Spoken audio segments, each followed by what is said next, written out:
My son bought a brand new Mercedes-Benz for his gold digger fiancée, then handed me $100,000 in bills to pay.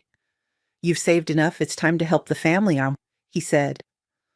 I refused, so he sued me for $280K. But when I walked into court, the judge froze. Wait, you're... I'm glad to have you here. Follow my story until the end and comment the city you're watching from so I can see how far my story has reached. I never expected my 61st birthday to end with my own son threatening to destroy me. But there I was, standing in my modest living room, watching Sean pace back and forth like a caged animal while his fiancée sat primly on my couch, her manicured fingers drumming against her designer purse. "Mom, you're being unreasonable," Sean said, his voice carrying that entitled tone I'd been hearing more frequently since he started dating Brittany. "We're not asking for charity here. We're family." I gripped my coffee mug tighter, the ceramic warm against my palms. The birthday cake I'd bought for myself sat untouched on the kitchen counter, its cheerful pink frosting now seeming almost mocking. "Sean, you're asking me for $100,000 to pay off a car loan, a car you bought for someone you've known for 8 months. Brittany's perfectly glossed lips curved into what might have been a smile on someone else, but on her looked more like a smirk. "Mrs. Patterson, I understand your concern, but Sean and I are building a future together. The Mercedes was an investment in our relationship." An investment? I almost laughed. The woman was 26 years old, had never held a job for more than 6 months, and somehow convinced my son to buy her a car worth more than most people's annual salary. I'd raised Sean to be smarter than this, but apparently a pretty face and batting eyelashes could override 3 decades of common sense. "Brittany," I said, keeping my voice level, "I worked 2 jobs for 15 years to put Sean through college. I've helped him with his rent, his credit card debt, and even his failed business ventures. But this is different." Sean stopped pacing and whirled around to face me. "Different how? Because you don't like Brittany?" "I don't know Brittany well enough to like or dislike her," I replied truthfully. "But I know manipulation when I see it." The temperature in the room seemed to drop 10 degrees. Brittany's expression hardened and something flickered in her eyes that made my instincts prickle. It was a look I recognized from my past, though Sean had no idea why I'd be able to read people so well. Manipulation? Brittany stood up slowly, smoothing down her expensive dress. "Mrs. Patterson, I think you're projecting. Just because you've spent your life alone doesn't mean every woman is trying to take advantage of your son." The casual cruelty in her voice hit its mark, but I'd heard worse. Much worse. "I've been alone by choice, Brittany. There's a difference." Sean ran his hands through his hair, a gesture he'd inherited from his father. "Mom, look, I know you've got the money. You've been saving for years, living in this tiny apartment, driving that old Honda. When are you going to start enjoying life? When are you going to help your family enjoy life?" "This isn't about the money, Sean." "Isn't it?" Brittany interjected, pulling out her phone. "Because I've done some research on your finances, Mrs. Patterson. You've got quite a nest egg tucked away." My blood turned to ice. "Excuse me?" "Oh, don't look so shocked," she continued, scrolling through something on her screen. "It's amazing what you can find out about someone these days. Property records, old employment information, investment accounts. You've been very modest about your actual worth." Sean looked between us, confusion clouding his features. "What's she talking about, Mom?" I set my mug down carefully, my hands steadier than they had any right to be. 25 years of hiding, 25 years of careful anonymity, and this little gold digger thought she could waltz in and expose everything with a few internet searches. "Brittany," I said quietly, "I think you should be very careful about what you think you know." She laughed, a sound like breaking glass. "Oh, I know plenty. I know about your old job, your old life. I know why you really moved to this little nowhere town when Sean was 7. Very interesting reading." Sean's face had gone pale. "Mom? What is she talking about?" My chest tightened. I'd spent decades protecting him from the truth, building a simple life where he could grow up normal and safe. But apparently, the past had a way of finding you, no matter how far you ran or how well you hid. Sean, I began, but Brittany cut me off. She's talking about the fact that your mother isn't the poor, struggling single mom she's pretended to be, Brittany said, her voice dripping with false sympathy. She's talking about the fact that she's been lying to you your entire life. The silence that followed felt like standing on the edge of a cliff. Sean's eyes darted between me and Brittany, searching for answers I wasn't ready to give. Not like this. Not with her watching like a vulture waiting to pick clean the bones of our relationship. I think, I said slowly, standing up and moving toward the door, that this conversation is over. But Sean didn't move. No, I want answers. Brittany, what exactly did you find? She smiled then, and it was the coldest thing I'd seen in years. Let's just say your mother has some very interesting connections. People who might be surprised to learn where Joanne Patterson ended up. The name hit me like a physical blow, not because it was wrong, but because it was almost right. Close enough to terrify me, close enough to make me realize that this wasn't random curiosity. This was targeted. Get out, I whispered. Mom? Sean stepped toward me, concern, replacing confusion in his voice. What's going on? Why do you look like you've seen a ghost? Because I had. The ghost of a life I'd buried so deep I'd almost convinced myself it never existed. The ghost of decisions I'd made to keep us both safe. Decisions that had cost me everything I'd once been. Sean, I said, my voice stronger now. I need you both to leave. Now. We're not going anywhere until you write that check, Brittany said, crossing her arms. Not after what I know? And if I don't? Her smile widened. Then maybe it's time your son learned the truth about who his mother really is. And maybe some other people should know where to find you. The threat hung in the air between us like poison gas. Sean looked completely lost, caught between a woman he thought he loved and a mother he suddenly realized he might not know at all. You have 48 hours, Brittany continued, gathering her purse. $100,000, or I start making some very interesting phone calls. She headed for the door, then paused and looked back. Oh, and Mrs. Patterson? Don't even think about running again. Some people have very long memories. After they left, I stood alone in my living room, surrounded by the debris of my carefully constructed life. The birthday cake still sat on the counter, its cheerful message now seeming like a cruel joke. 61 years old, and my past had finally caught up with me. I walked to my bedroom and knelt beside the bed, reaching underneath to pull out a small metal box I hadn't opened in 15 years. Inside, wrapped in oilcloth, were documents that proved Brittany had only scratched the surface of who I really was. The question now was whether I was ready to become that person again, to protect my son from the consequences of my choices. Because Brittany had made one crucial mistake in her research. She'd found out about my past, but she had no idea what I was capable of in the present. The lawsuit papers arrived on a Tuesday morning, delivered by a courier who barely looked old enough to drive. I signed for them with hands that didn't shake, though inside I felt like I was falling through space. Patterson versus Patterson. My own son was suing me for $280,000. I sat at my kitchen table reading through the legal documents with the kind of careful attention I hadn't used in decades. The complaint alleged breach of familial financial obligation and emotional distress caused by parental neglect. Attached were bank statements that Brittany had somehow obtained, highlighting my savings and investments, painting me as a wealthy woman hoarding money while her son struggled. The struggling son who drove a 2-year-old BMW and lived in a downtown loft that cost more per month than most people's mortgages. My phone had been ringing all morning. I'd ignored the first 6 calls from Sean, but when my sister Margaret called from Phoenix, I knew the poison had started, spreading. Joanne, what in God's name is going on? Margaret's voice was sharp with worry. I just got off the phone with Sean. He's saying you refuse to help him and his fiancée, that you've been hiding money from him for years. I rubbed my temples, feeling a headache building behind my eyes. It's complicated, Maggie. Complicated? He's your son. He says he's taking you to court because you won't help pay for some car.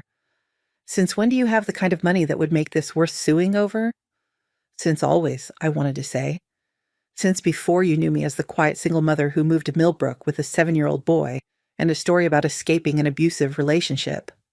Since before I became Joanne Patterson, suburban nobody. I have some savings, I said instead. Some savings? Margaret's voice rose. Sean is talking about hundreds of thousands of dollars. Where did that money come from, Joanne? I closed my eyes. Even my own sister, the only family I had left besides Sean, didn't know the truth. I'd been so careful, so thorough in bearing my past, that sometimes I almost forgot it myself. I have to go, Maggie. I'll call you later. Joanne, wait. I hung up and immediately dialed my lawyer's office. Patricia Hendricks had handled my divorce from Sean's father 28 years ago, back when she was a junior associate and I was still someone else. She was one of the few people who knew pieces of my real story, though not all of it. Patricia, it's Joanne Patterson. I need to see you today. Joanne? My God, it's been years. What's wrong? You sound terrible. My son is suing me. I need representation. There was a pause. Your son, Sean, the one you put through college? The same one. Can you see me this afternoon? Of course. Come in at 3.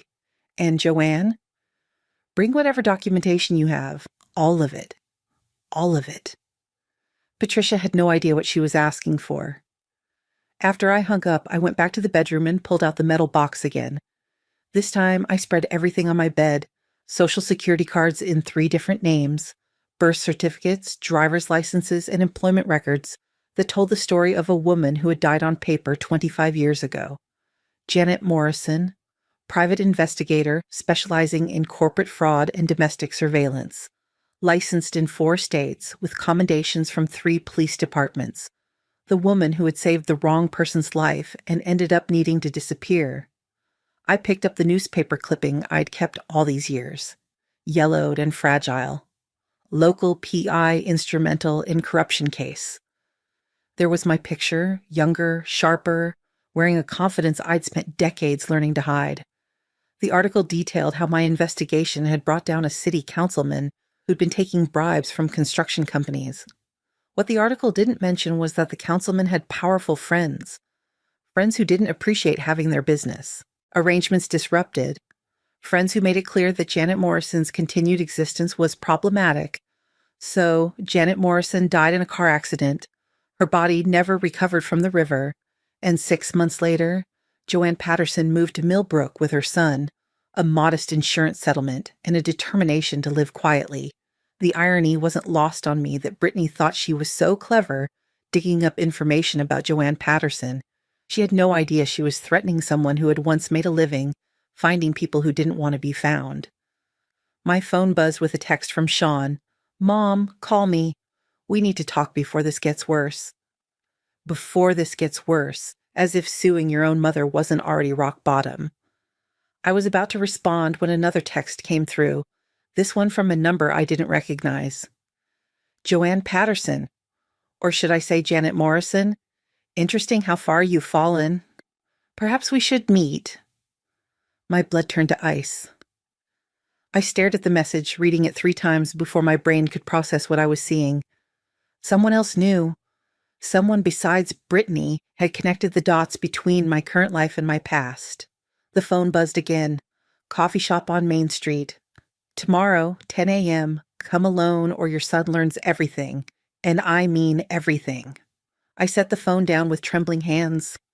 25 years of hiding, of building a safe life for Sean, and now it was all unraveling. But as I sat there surrounded by the documents of my former life, I felt something I hadn't experienced in decades. Not fear, not anymore. Anger. Pure, cold, calculating anger at these people who thought they could threaten my family and walk away unscathed. Brittany might have done her research, but she'd made a fundamental error in judgment. She'd assumed that because I'd been living quietly, I'd forgotten how to fight. She was about to learn just how wrong she was. I opened my laptop and began typing, muscle memory guiding my fingers as I accessed databases I hadn't touched in years. Within an hour, I had Brittany's full employment history, her credit report, and a very interesting pattern of short-term relationships with wealthy older men. 3 previous engagements, all broken off after the men discovered money missing from their accounts. 2 restraining orders filed against her by former boyfriends. 1 arrest for check fraud that had been mysteriously dropped. Brittany wasn't just a gold digger. She was a predator with a system, and my son was her latest mark. But she'd picked the wrong family this time. I gathered the documents and locked them back in the box, then pulled out a small black notebook I hadn't opened in decades. Inside were phone numbers, names, contacts from my old life, people who owed me favors, people who might be very interested to know that Janet Morrison was still alive.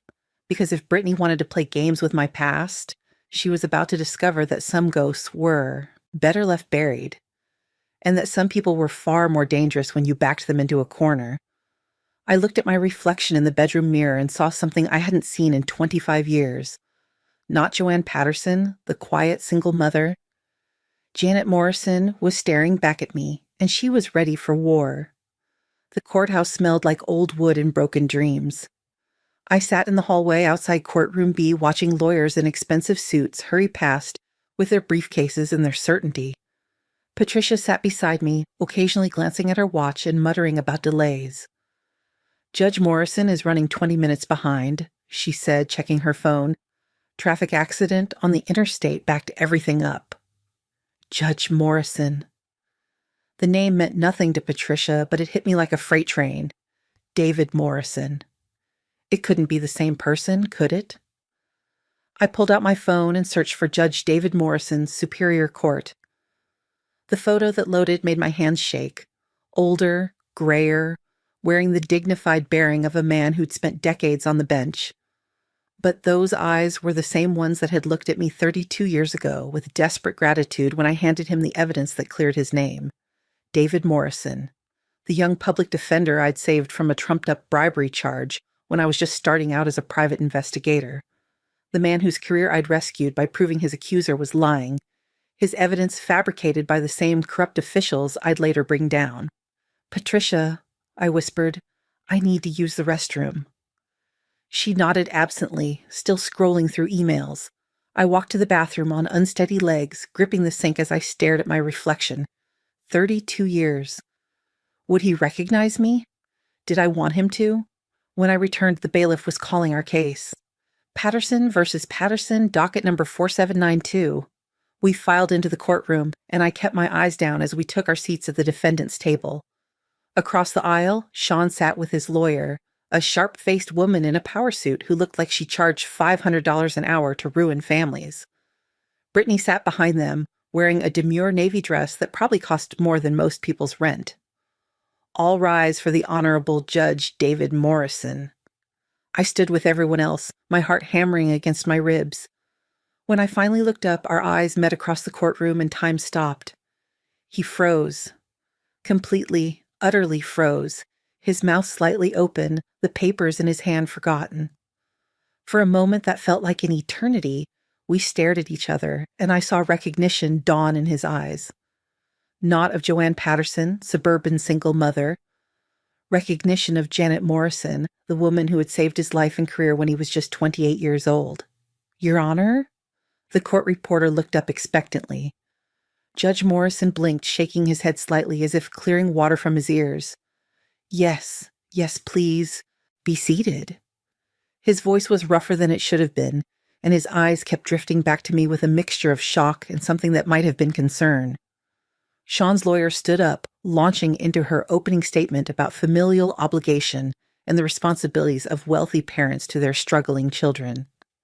She painted a picture of me as a selfish woman hoarding money while my son suffered, unable to provide for his future wife. My client, Sean Patterson, is seeking $280,000 in damages for emotional distress and financial neglect, she continued.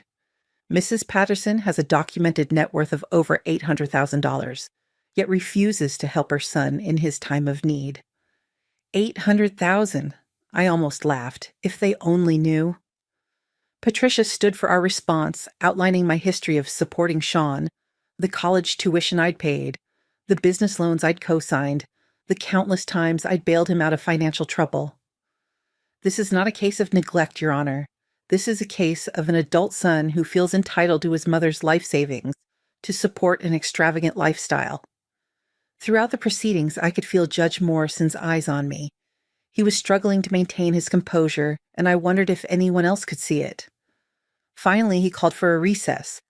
"Counselors, I need to see you in my chambers immediately." Patricia looked confused as we followed the judge's clerk down a narrow hallway. Judge Morrison's chambers were exactly what I had expected. Law books, diplomas, a photo of him shaking hands with the governor. He gestured for us to sit, then closed the door carefully. "I need to declare a conflict of interest in this case," he said without preamble. Sean's lawyer frowned. "Your Honor, I don't understand. Do you have a relationship with one of the parties?" Judge Morrison looked directly at me, and I saw 3 decades of questions in his eyes. "I have a history with the defendant, a professional relationship from many years ago that would make it inappropriate for me to preside over this case." "What kind of professional relationship?" Patricia asked. "Mrs. Patterson once provided investigative services that were significant to my career." His voice was carefully neutral, but I caught the weight behind his words. "I'll be recusing myself and requesting a different judge be assigned." "Your Honor," Sean's lawyer interjected, "with respect, this seems highly irregular. What exactly is the nature of this conflict?" Judge Morrison stood up, his hands flat on his desk. "That's not your concern, Counselor. The case will be reassigned within the week. Court is adjourned." As we filed out of his chambers, Judge Morrison caught my arm gently. "Mrs. Patterson, might I have a word privately?" Patricia looked between us, clearly puzzled, but I nodded. "I'll meet you in the hallway, Patricia." When we were alone, Judge Morrison sank into his chair, looking suddenly older than his 60-plus years. "Janet Morrison," he said quietly, "I thought you were dead." "I was supposed to be." He nodded slowly. "The car accident, the river. I remember reading about it." He looked up at me with those same earnest eyes I remembered from decades ago. "But you're not dead. You're here, being sued by your own son who apparently has no idea who his mother really is. It was safer that way." "Safer from who? The Castellano family? They've been out of power for 15 years, Janet. Most of them are dead or in prison." I sat down across from him, feeling exhausted. "Old habits die hard, David, and it's Joanne now." "Joanne." He tested the name, then shook his head. "I owe you my life, you know. If you hadn't found that evidence, if you hadn't proven that Castellanos people planted those drugs in my car, you don't owe me anything. I owe you everything." He leaned forward. "That investigation you did, the work you put in to clear my name, it gave me back my future. I became a prosecutor because of you, then a judge. Every person I've helped, every piece of justice I've been able to serve, it all traces back to what you did for me." The weight of his words settled over me like a blanket. I'd saved his career, and he'd spent 30 years making good use of it. "Why are you here, Janet? I mean, Joanne?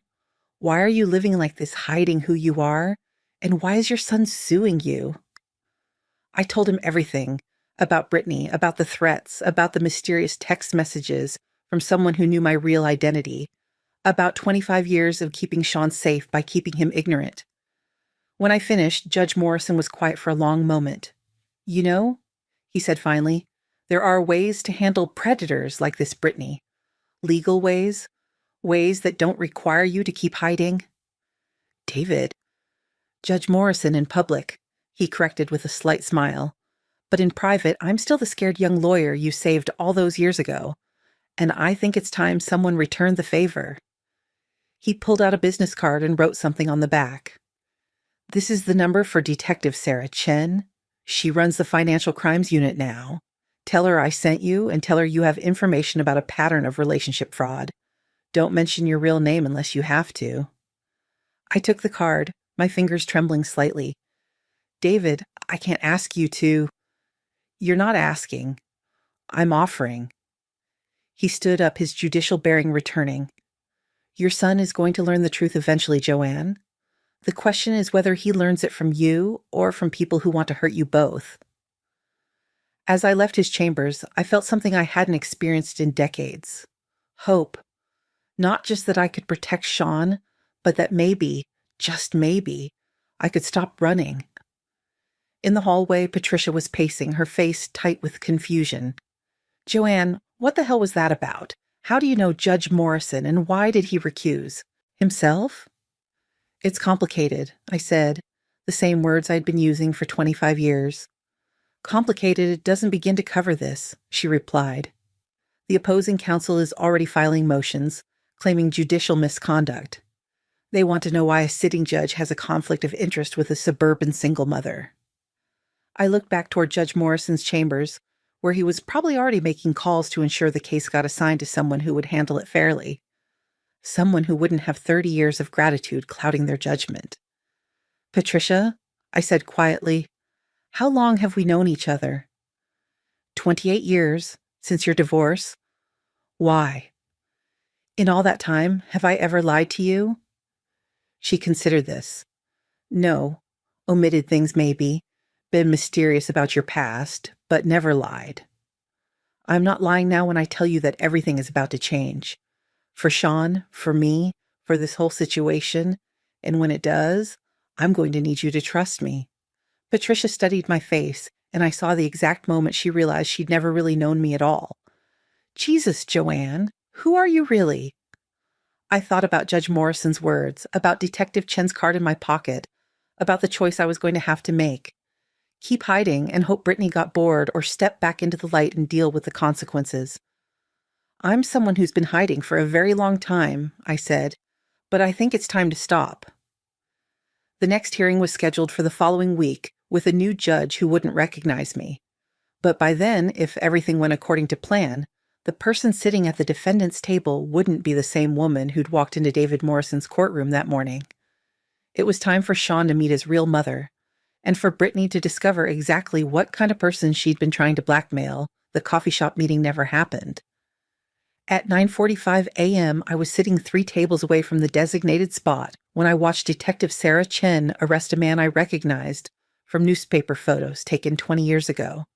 Vincent "Vinny" Torino, former lieutenant in the Castellano organization, apparently just released from a 15-year stint in federal prison. He'd been the one sending the anonymous texts, trying to pick up where his old bosses had left off. The same vindictive thinking that had landed his family in prison in the first place. "How did you know he'd be there?" I asked Detective Chen an hour later, sitting in her office while Vinny cooled his heels in a holding cell. "Judge Morrison called me last night," she said, stirring sugar into her coffee. "Told me someone was trying to extort a witness from an old case. When you described the threats, I ran the pattern through our database. Vinny's been making similar approaches to 3 other people from that original investigation." 3 others? All living under assumed names, all threatened with exposure if they didn't pay up. He's been doing this for months, ever since he got out. She leaned back in her chair. The man never learned that revenge is a luxury you can't afford when you're already at the bottom. Relief flooded through me, followed immediately by a new worry. What about Brittany? She's still out there? Still threatening Sean? Detective Chen smiled, and it wasn't entirely pleasant.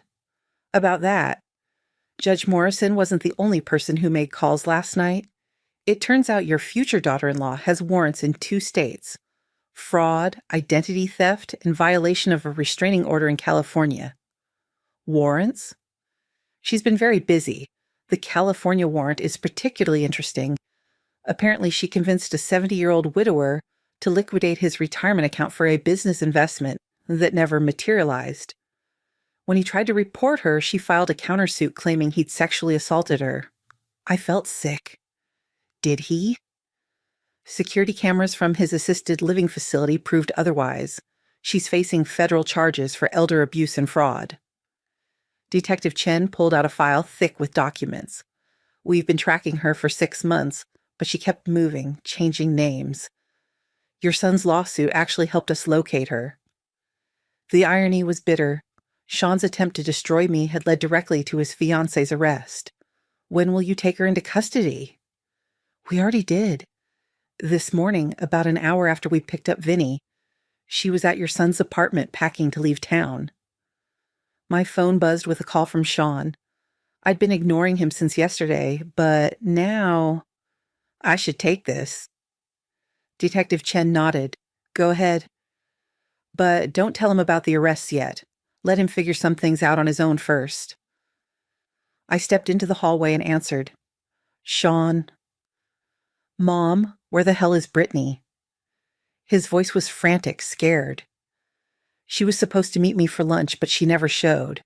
Her phone goes straight to voicemail, and half her stuff is gone from my apartment. I don't know, son. This is all your fault. The words exploded out of him. If you just helped us, if you just written the damn check, none of this would be happening. I closed my eyes, feeling the weight of 25 years of lies pressing down on me. Sean, there are things you don't understand. Like what? Like how my own mother can watch me struggle and not lift a finger to help? Like how you can sit on hundreds of thousands of dollars while I'm getting sued by creditors? You're not getting sued by creditors. You're suing me. Because I have no choice. Because you won't. He stopped, and I heard him take a shaky breath. Mom, I found something in Brittany's things. Documents with your name on them, but not the right name. And pictures. Old pictures of you that looked nothing like how you look now. My heart stopped. What kind of documents? Employment records from something called Morrison Investigations and a newspaper clipping about some corruption case from before I was born. His voice got quieter. Mom, who is Janet Morrison? The question hung in the air between us like a bridge I'd been afraid to cross for his entire life. I could lie. I could deflect. I could keep protecting him from the truth. Or I could trust him with it. She's me, I said quietly. She was me. Silence. Then, what do you mean? I mean, Janet Morrison was my name before I became Joanne Patterson. Before I moved to Millbrook. Before I decided that keeping you safe was more important than being myself. I don't understand. I was a private investigator, Sean. A good one. I specialized in corporate fraud, corruption cases, domestic surveillance.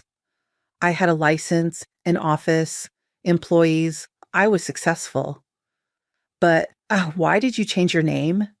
Why did you give all that up?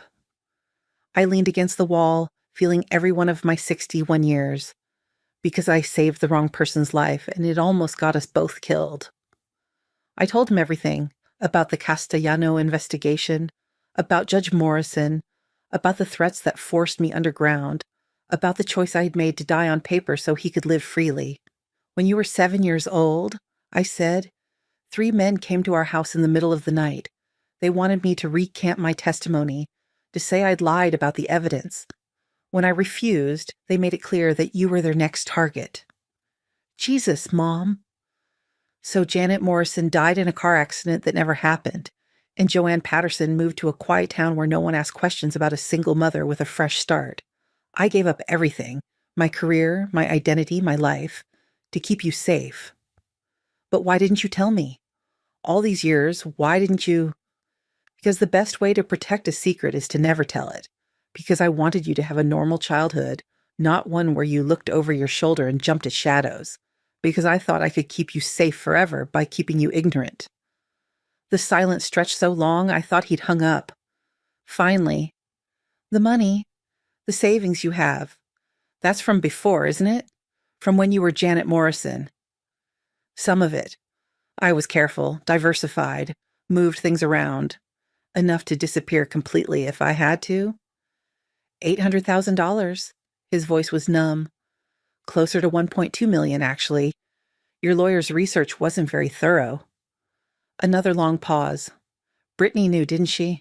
She knew who you really were. She found pieces. Enough to threaten me, but not enough to understand what she was threatening. And now she's gone. I walked back toward Detective Chen's office. Sean, I need you to come down to the police station. There are some things you need to know about Brittany. Things that have nothing to do with me or my past. What kind of things? The kind that are going to make you very grateful she's out of your life. An hour later, Sean sat, Across from Detective Chen's desk, his face cycling through disbelief, anger, and humiliation as she laid out Brittany's criminal history.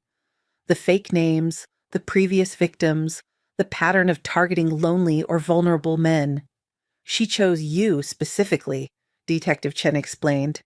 Did research on your family, found out about your mother's financial situation. The whole relationship was a setup from day one. Sean buried his face in his hands. I'm such an idiot. No, I said firmly. You're a trusting person who fell for a very skilled predator. There's a difference. But I sued you, Mom. I actually took you to court. He looked up at me with eyes red from shame. And all this time you were protecting me. You gave up everything to protect me, and I repaid you by trying to destroy you. You didn't know. I should have known. I should have trusted you. You've never let me down, not once in my entire life. And the first time some woman tells me you're the villain, I believe her. Detective Chen cleared her throat. If it helps, Mr. Patterson, you weren't the first son she's turned against his mother. The pattern is always the same. Isolate the victim from his support system, create financial pressure, then present herself as the solution. Will she go to prison? For a very long time. Federal charges carry serious sentences, especially for elder abuse. She handed Sean a business card. You'll need to testify, but the evidence is overwhelming. Your cooperation will help put her away permanently. As we walked out of the police station together, Sean stopped on the front steps. Mom, I need to ask you something, and I need you to be honest. Okay? Are you proud of me? I mean, before all this happened, before Brittany, before I became this entitled brat who sued his own mother, were you proud of the man I'd become? The question broke my heart. Sean, I have been proud of you every single day of your life. Even when you were making mistakes, even when you were hurting me, I never stopped being proud. You're kind, you're intelligent, you work hard. You just fell for someone who was very good at manipulation. I want to drop the lawsuit. I know. And I want to pay you back every penny you spent on me over the years, college, rent, the business loans. I know it's probably hundreds of thousands of dollars, but I want to make it right. I put my hand on his arm. That's not necessary. It is to me. He looked out at the parking lot where my old Honda sat next to his BMW. I've been thinking about what you said, about giving up your career to protect me. Do you ever regret it? I considered the question seriously. 25 years of hiding, of living smaller than I was, of watching from the sidelines while other people built the kind of career I'd given up. No, I said finally. I regret that it was necessary. I regret that there are people in this world who would threaten a child to get revenge on his mother. But I don't regret the choice. You were worth it. Sean wiped his eyes with the back of his hand. What happens now? Do you go back to being Janet Morrison? I don't know. I've been Joanne Patterson for so long, I'm not sure I remember how to be anyone else. Maybe you could be both. Joanne Patterson with Janet Morrison's skills? I looked at my son, really looked at him, and saw something I hadn't noticed before. He wasn't the naive boy who'd fallen for Brittany's schemes. The experience had changed him, aged him, given him a hard-earned wisdom about trusting the wrong people. Maybe I could, I said. But first, we have a lawsuit to dismiss and a relationship to rebuild. And Mom? He turned to face me fully. Next time someone threatens you, don't handle it alone. I may not be a private investigator, but I'm your son, and sons are supposed to protect their mothers too. For the first time in weeks, I smiled, really smiled. Janet Morrison had spent 30 years protecting everyone else. Maybe it was time to let someone protect her. 3 weeks after Brittany's arrest, I was sitting in Patricia's office signing the papers to dismiss Sean's lawsuit when she asked the question I'd been dreading. So what's the real story, Joanne? And don't give me any more mysterious non-answers. After 30 years, I think I've earned the truth.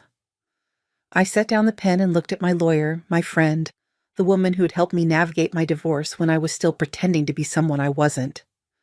The real story is that I used to be very good at finding people who didn't want to be found. And sometimes the people you find don't appreciate being found. You were a private investigator, among other things. I pulled out my phone and showed her a news article I'd bookmarked. Remember the Castellano corruption scandal from the early 90s? The one that brought down half the city council? Patricia's eyes widened as she read. Janet Morrison, the investigator who broke the case wide open. She looked up at me, understanding dawning. That's you. That was me. Jesus Christ, Joanne.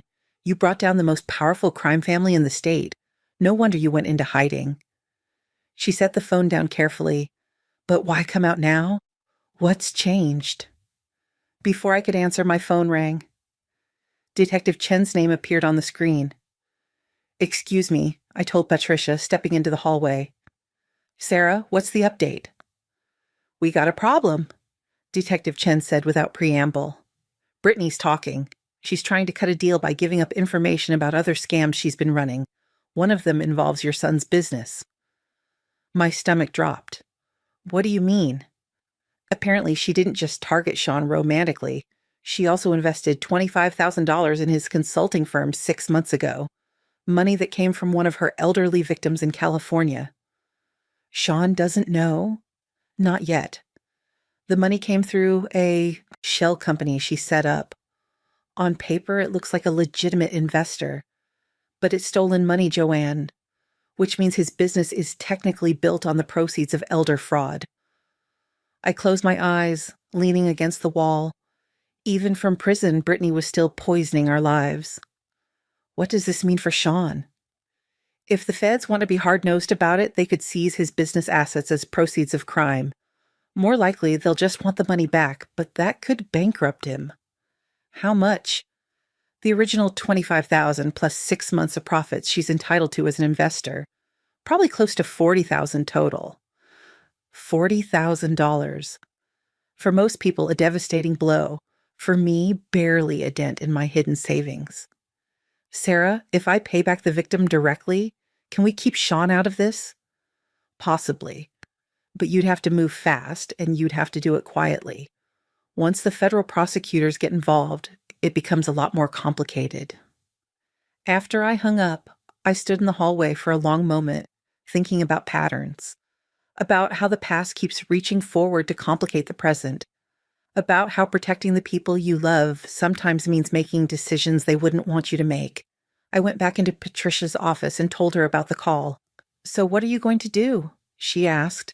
What I always do, protect my son. By paying $40,000 to cover up his connection to a federal crime? By paying $40,000 to protect an innocent man from the consequences of trusting the wrong person? Patricia shook her head. You know, most mothers would tell their adult children about these things. Let them make their own decisions. Most mothers didn't spend 25 years learning that some knowledge is too dangerous to share. But even as I said it, I wondered if I was making the same mistake again. Sean had been angry when he discovered I'd hidden my past from him. How would he react if he found out I was still making unilateral decisions about his life? My phone buzzed with a text from him. Mom, can we have dinner tonight? I want to talk to you about something. Something in his tone worried me. I texted back. Of course. 7 p.m. at Marcello's. Actually, could you come to my apartment? I'm cooking. Sean hadn't cooked for me since college. Whatever he wanted to discuss, it was serious. I spent the afternoon handling Brittany's victim situation, making calls to Detective Chen, arranging for a wire transfer that would quietly repay the stolen money without involving Sean. By 6:30, I was standing outside his apartment building, holding a bottle of wine and wondering what new crisis was about to unfold. Sean answered the door, wearing an apron that said "Kiss the Cook," a Christmas gift from me 3 years ago that I'd never seen him use. The apartment smelled like garlic and herbs, and I could hear jazz playing softly in the background. This is nice, I said, looking around. He'd cleaned thoroughly, removed all traces of Brittany's presence, rearranged the furniture to make it feel like his space again. I wanted to do something for you, he said, taking my coat. After everything I put you through, the least I can do is make you a decent meal. We sat down to pasta with homemade sauce, salad, and bread that was clearly from the expensive bakery downtown. Sean poured wine and we ate in comfortable silence for a few minutes before he cleared his throat. Mom, I've been thinking about what you told me, about your past, about what you gave up. Sean, let me finish. He set down his fork. I've been thinking about it, and I have some questions. My chest tightened. Okay. Do you miss it? The work, I mean, being Janet Morrison. The question caught me off guard. Sometimes I was good at it. More than good. I did some research after you told me. Janet Morrison wasn't just any private investigator. You were considered one of the best in the business. Corporate fraud, missing persons, corruption cases. You had a 93% success rate. You researched me? I researched my mother. He smiled slightly. Both versions of her. And I discovered something interesting. He got up and returned with a folder full of printouts. Newspaper articles, professional profiles, case summaries, a career's worth of accomplishments I'd never told him about. According to this, he said, opening the folder, Janet Morrison solved over 300 cases in 15 years. She recovered $8.7 million in stolen assets. She helped put 42 criminals in prison. She saved 17 marriages and found 31 missing persons. Sean, where are you going with this? I'm going toward the fact that my mother was a hero, and I want to know if she'd like to be a hero again. He pulled out a business card and slid it across the table. It was cream-colored, expensive cardstock with simple black lettering. Morrison Investigations. Finding truth. Delivering justice. I had these made, he said quietly. I know you might not want to use your real name, but I thought, maybe it's time. I stared at the card, my vision blurring slightly. Sean, I can't just go back to being a private investigator. It's been 25 years. The laws have changed, the technology. So you'll learn. You're 61, not 91, and you're still the woman who brought down the Castellano family. The licensing alone would take months. I already looked into it. Your old license expired, but you can petition for reinstatement based on your previous record. Detective Chen said she'd be a reference. I picked up the card, running my thumb over the raised lettering. You want me to start over, at my age? I want you to stop hiding. He reached across the table and took my hand. Mom, for 25 years, you've been living like a ghost. You gave up everything to protect me, and I love you for that. But I'm a grown man now. I can protect myself, and maybe it's time for the world to remember what Janet Morrison was capable of. It's not that simple, isn't it? He squeezed my hand. You just spent 3 weeks dismantling Brittany's entire operation. You connected dots that professional detectives missed. You protected me from consequences I didn't even know existed. You're still her mom. You're still Janet Morrison. You just forgot for a while. I thought about Detective Chen's call, about the money I'd quietly transferred to protect Sean from Brittany's crimes, about Judge Morrison's words in his chambers, about Patricia's question, what's changed?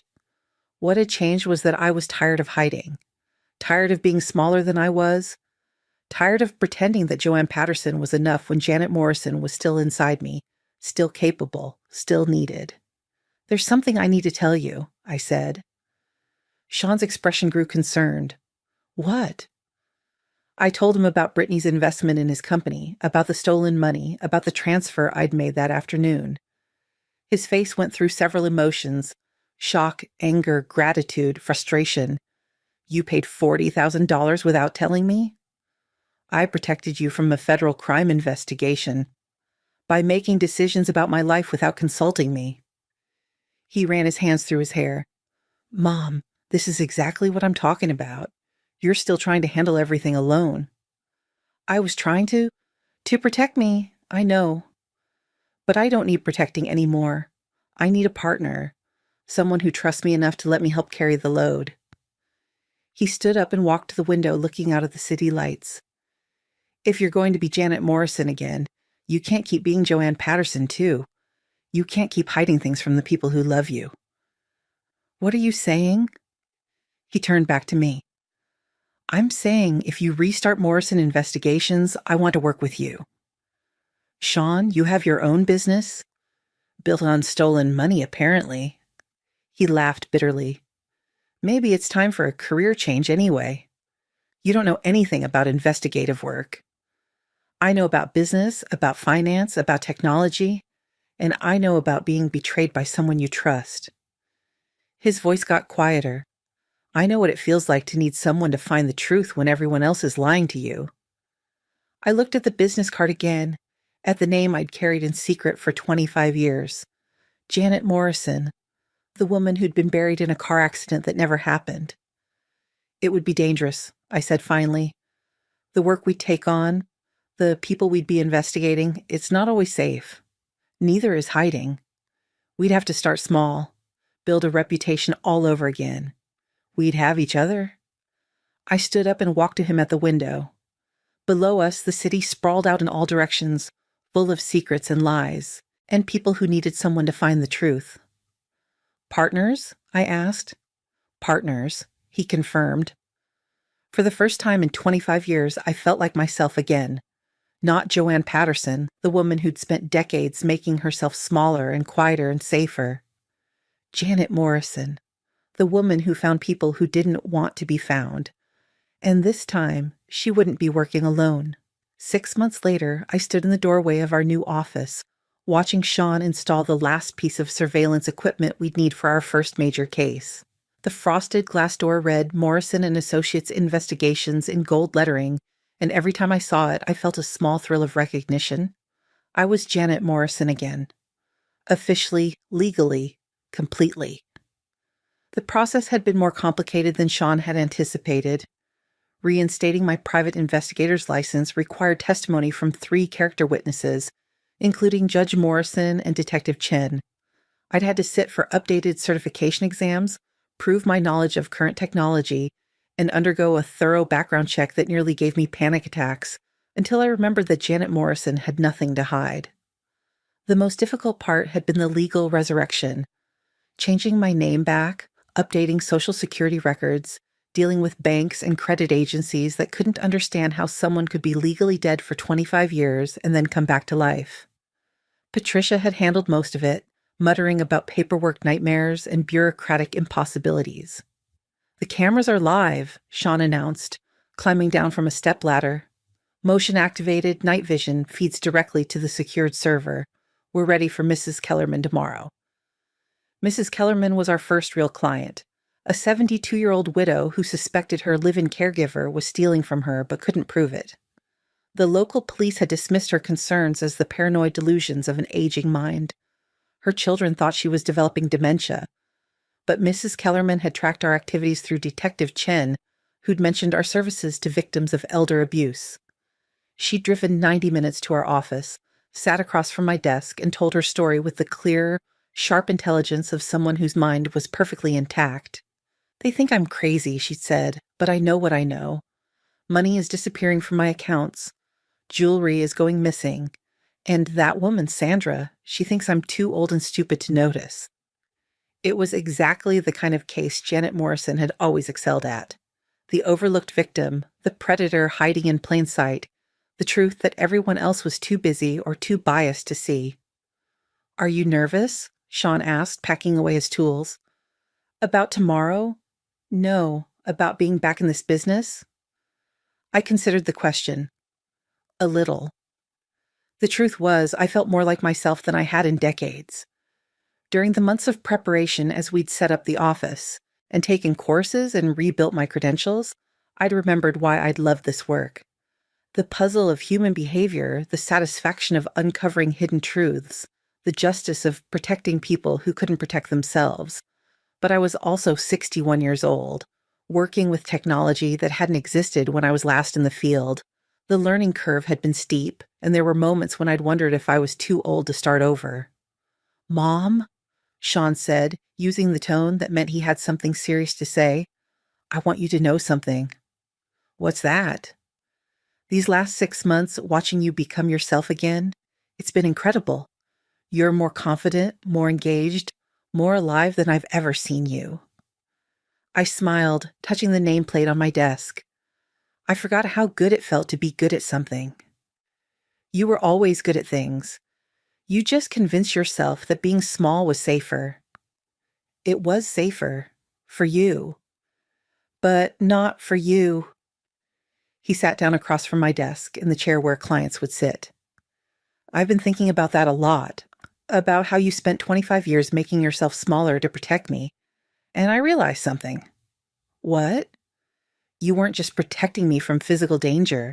You were protecting me from guilt, from feeling responsible for the sacrifices you made. The observation was so insightful it took my breath away. Sean? But here's the thing, Mom. I am responsible. Not for your choices, those were yours to make, but for making sure they weren't wasted. For making sure that when you were ready to be yourself again, I was strong enough to stand beside you instead of behind you. I felt tears threatening and blinked them back. You've grown up. I had to. My partner expects excellence. My phone buzzed with a text from Detective Chen. Heads up. Brittany was sentenced today. 15 years federal, no parole. Thought you'd want to know? I showed Sean the message and he nodded grimly. Good. She won't be manipulating anyone else's family. Are you sorry about how everything happened with her? He considered this. I'm sorry it happened the way it did. I'm sorry she hurt you. I'm sorry I let her turn me against you. He paused. But I'm not sorry it led us here. To this. A knock on the door interrupted us. Through the frosted glass, I could see the silhouette of a woman. Our first walk-in client. Are you ready for this? Sean asked. I straightened my shoulders, feeling Janet Morrison settle into place like a familiar coat. I'm ready. The woman who entered was probably in her 40s, well-dressed but with the slightly frantic look of someone who'd been carrying a burden too long alone. She clutched a manila folder against her chest like armor. Morrison Investigations? She asked. That's right. I'm Janet Morrison, and this is my associate, Sean Patterson. How can we help you? She sat down, still gripping the folder. My name is Linda Hayes. My daughter disappeared 3 weeks ago. The words hit me like electricity. Missing persons cases had always been my specialty, and my success rate had been legendary. But they were also the most emotionally demanding, the most personal, the most likely to haunt you if you failed. Have you contacted the police? Sean asked. Of course. But Jessica is 23 and she left voluntarily. They say she's an adult with the right to disappear if she wants to, but she wouldn't just leave. Not without telling me. Not without a word. Linda opened the folder, revealing photographs, phone records, bank statements. Something happened to her, I know it. And the police won't listen because she's not a perfect victim. She's had problems with drugs, with bad relationships. They think she just ran off with some guy. But you don't think so, I said. I know so. Jessica was clean. She'd been sober for 8 months, had a job, was talking about going back to school. She was getting her life together. Linda's voice broke slightly. And now she's gone, and everyone acts like it's inevitable, like girls like Jessica are disposable. I looked at Sean, seeing my own thoughts reflected in his eyes. This was why we did this work. For the Linda Hayes of the world, the mothers whose children fell through the cracks because society had already written them off. We'll take the case, I said. Linda's shoulders sagged with relief. Thank you. The police detective gave me your name. Said if anyone could find Jessica, it would be Janet Morrison. After Linda left, Sean and I sat in our office as the sun set outside our window. 2 cases in one day. Mrs. Kellerman's theft investigation, and now Jessica Hayes' disappearance. You know, Sean said, I never asked you this before, but why did you become a private investigator in the first place? Before the Castellano case, before everything went wrong? I thought back to my early 20s, to the young woman who'd been so certain she could fix the world one case at a time. Because I was good at seeing patterns that other people missed, and because I believed that everyone deserved to have someone looking for the truth on their behalf. Do you still believe that? I looked around our office, at the equipment we'd installed, at the business cards stacked neatly on my desk, at the photograph I'd hung on the wall, a picture of Sean and me at his college graduation, both of us smiling, both of us unaware of the storms that lay ahead. I believe it more than ever, I said. My phone rang. The number was local but unfamiliar. Morrison Investigations, this is Janet. Ms. Morrison? This is Judge Morrison's clerk. The judge asked me to call and let you know that Vincent Torino was sentenced today. 22 years for extortion and threatening a federal witness. He won't be bothering anyone again. After I hung up, Sean raised an eyebrow. Good news? The best kind. The past is finally officially closed. As we locked up the office and walked to our cars, I realized something that would have shocked Joanne Patterson, but felt completely natural to Janet Morrison. I wasn't tired. Despite a full day of work, despite the emotional weight of Linda Hayes' story, despite the pressure of starting over at 61, I felt energized. I felt like I could handle whatever walked through our door tomorrow. Mom, Sean called as I reached my car. I'm proud of you for coming back, for trusting me to come with you, for being brave enough to be yourself again. I'm proud of you too, I called back, for growing up to be someone worth coming back for. As I drove home through the streets of the city I'd once protected as Janet Morrison, I thought about cycles, about how the past could reach forward to destroy you or to save you, depending on how you chose to meet it. 25 years ago, I'd chosen safety over authenticity, hiding over fighting, protection over partnership. Those choices had been necessary then, had kept Sean safe during the years when he needed safety most, but safety had always been temporary. Eventually, you had to choose between remaining hidden and living fully. I'd spent a quarter century as Joanne Patterson, and she'd served her purpose. She'd raised a good man, kept dangerous secrets, survived in the shadows. But Janet Morrison? She'd always been meant for the light. Tomorrow, Mrs. Kellerman would get justice. Linda Hayes would get answers about her daughter, and I would get what I'd been missing for 25 years, the chance to be exactly who I was meant to be. Some secrets were worth keeping. Others were prisons you built for yourself. The difference was knowing when it was time to walk free. Now I'm curious about you who listened to my story. What would you do if you were in my place? Have you ever been through something similar? Comment below, and meanwhile, I'm leaving on the final screen 2 other stories that are channel favorites, and they will definitely surprise you.